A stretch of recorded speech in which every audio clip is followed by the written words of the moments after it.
जिल्ह्यातील अनेक कृषी उत्पन्न बाजार समित्यांमध्ये कांद्याला तुटक असा भाव मिळताना दिसून येतो. 400 ते 500 दर मिळत येतोय. केंद्राचं एक पथक देखील नाशिकमध्ये दाखल झाले. काय सांगाल? नाही, आम्ही काल परवाच नाही तर मागच्या अनेक महिन्यांपासून शेतकऱ्यांचा कांदा तोट्यात विकला जातोय. 2025 मध्ये जर आपण बघाल तर जो चाळींमध्ये कांदा साठवला होता शेतकऱ्यांनी, संपूर्ण कांदा संपला विकून, पण कांद्याचे काय दर वाढले नाही. सतत जर आम्ही कांदा वारंवार दरवर्षी तोट्यात विकत राहिलो तर अशी वेळ येईल की शेतकऱ्याचा कांदा पिकवणं बंद होईल आणि मग देशाची गरज कुठून भागवणार? परदेशी कांदा म्हटलं तर तो ना चवीला चांगला आहे ना तो स्वस्त भेटणार. शेतकऱ्यांचा, महाराष्ट्रातील शेतकऱ्यांचा माफक दरात मुबलक कांदा जर मिळतोय, तर या कांद्याला आपण सरकारने चांगला दर मिळवून दिला तर सरकारची गरज भागेल, देशातल्या ग्राहकांनाही माफक दरात कांदा मिळेल. आता जो आमचा कांदा कमी दरात विकला जातो याच्यामध्ये दर दिवशी शेतकऱ्यांचं लाखो रुपयाचं नुकसान होत आहे.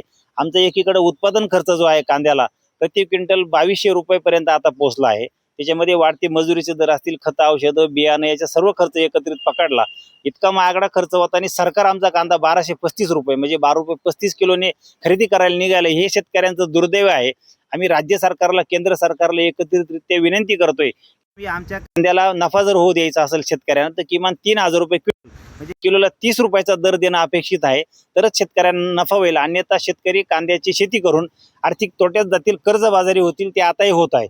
मग ज्या शेतकऱ्यांचा मागच्या काही महिन्यांमध्ये स्वस्त दरात कांदा विकला गेलाय अशा शेतकऱ्यांना राज्य सरकारने अति तातडीने 1500 रुपयाचं अनुदान त्यांच्या खात्यात थेट जमा करावं, ही मागणी आम्ही कांदा संघटनेकडून वारंवार करत आहे. तिच्यासाठी राज्य सरकारकडे मुख्यमंत्री, उपमुख्यमंत्री दोन्ही यांनाही पत्रव्यवहार झालेला आहे. वेळोवेळी आंदोलन सुरू आहे, कांदा संघटनेकडून सुरू आहे, विविध संघटनाकडून सुरू आहे.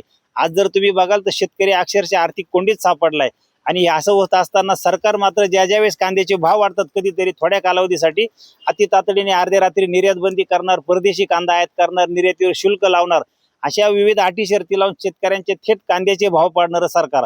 आज कांद्याचे भाव जर पडलेले असताना ग्राहक हित जसं तुम्ही बघता तसं शेतकऱ्याचं हित बघितलं पाहिजे आणि शेतकऱ्याच्या कांद्याला अधिकचा दर मिळण्यासाठी सरकारने जे प्रयत्न करायला पाहिजे, जे पावलं उचलायला पाहिजे ते दुर्दैवाने उचलले जात नाही.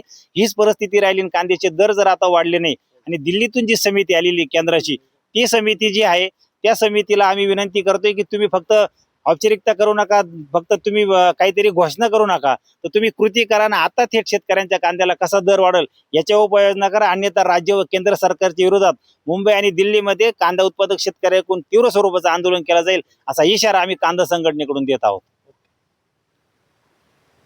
तुम्हाला नाम? भारत दिगोळे, संस्थापक अध्यक्ष, महाराष्ट्र राज्य कांदा उत्पादक शेतकरी संघटना.